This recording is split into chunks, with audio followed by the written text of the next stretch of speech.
बघा विद्यार्थी मित्रांनो, आपण काल दिलेल्या अंकापासून मोठ्यात मोठी संख्या तयार करणे हे शिकलो.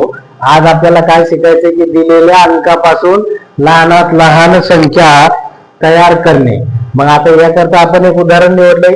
1, 2, 4, 6 आणि 0 या अंकाचा प्रत्येकी एकदाच वापर करून तयार होणारी लहानात लहान संख्या कोणती.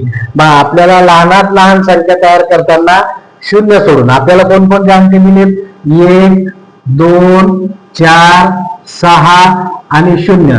मग लहानात लहान संख्या तयार करताना सर्वात अगोदर आपल्याला जो अंक घ्यायचा आहे हा 0 वगळून 0 सोडून द्यायचा आहे आणि सर्वात लहान अंक दिलेल्या अंकापैकी जो असेल तो घ्यायचा. मग 1, 2, 4 आणि 6 यापैकी सर्वात लहान अंक येतो 1 आणि 2 नंबरला लहानात लहान संख्या तयार करताना 2 नंबरला 0 हा अंक नेहमी करता ठेवायचा आहे. 2 नंबरला कोणता अंक ठेवायचा आहे 0, 1 0. मग आणि 1 पेक्षा मोठा अंक त्या पुढे लिहायचा आहे 2, 2 पेक्षा मोठा अंक 4, 4 पेक्षा सर्वात मोठा अंक या दिलेल्या अंकापैकी 6. अशा प्रकारे आपली लहानात लहान संख्या तयार होती. कोणती तर 10,246. व्हिडिओ आवडला असेल तर आमच्या चॅनलला सबस्क्राईब करा.